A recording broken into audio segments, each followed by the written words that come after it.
te-ai întrebat vreodată de ce unii oameni au parte de binecuvântări peste binecuvântări, iar alții se zbat să reușească?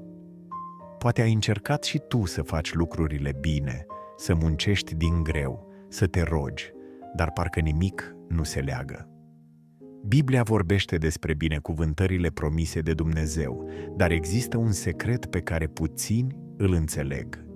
Nu e doar despre credință, este despre ce faci cu ea.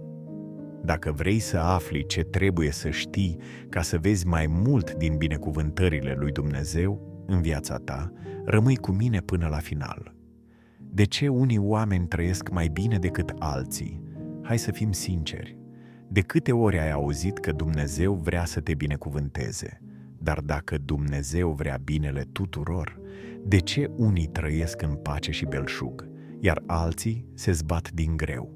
De ce unii au uși deschise și oportunități, iar alții simt că bat pasul pe loc? Răspunsul este simplu. Nu toți aplică principiile credinței care activează binecuvântările. Binecuvântările lui Dumnezeu nu sunt o loterie. Ele sunt rezultatul unor pași de credință și acțiune. Astăzi îți voi arăta 3 principii simple din Biblie care îți pot transforma viața dacă le pui în practică. 1.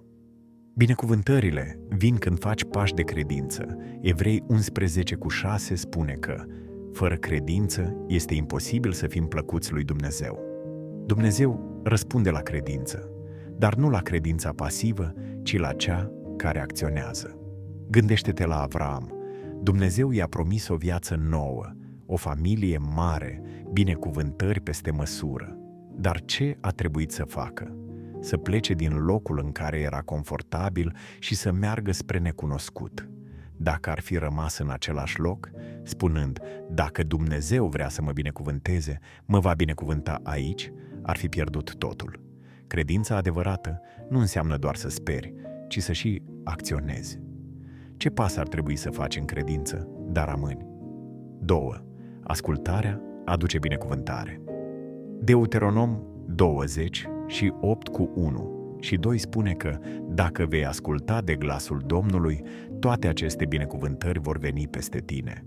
Vrem binecuvântările, dar vrem să facem lucrurile în felul nostru. Vrem să avem succes, dar nu vrem să respectăm principiile corecte de muncă și integritate. Vrem relații sănătoase, dar ne e greu să iertăm și să fim răbdători. Dumnezeu nu binecuvântează haosul și neascultarea. Dacă vrem să vedem schimbări, trebuie să ne aliniem viața la principiile Lui. Întrebare. Este ceva ce știi că ar trebui să faci, dar încă amâni? Nu te stresa. Încredințează-i Lui viitorul. Proverbe 16:3 spune: încredințează-ți lucrările în mâna Domnului și îți vor izbuti planurile. Știi de ce mulți oameni sunt copleșiți de stres și frustrare? Pentru că încearcă să controleze totul singuri. Dar Dumnezeu nu ne-a creat să trăim într-o continuă luptă cu grijile. Gândește-te la Iisus când a înmulțit pâinile și peștii. Ce a făcut mai întâi? A luat ce avea, puțin, și l-a pus în mâinile Tatălui. Și exact același principiu se aplică și în viața ta. Dacă încredințezi ceea ce ai în mâna Lui, El va face mult mai mult decât ai putea face tu vreodată singur.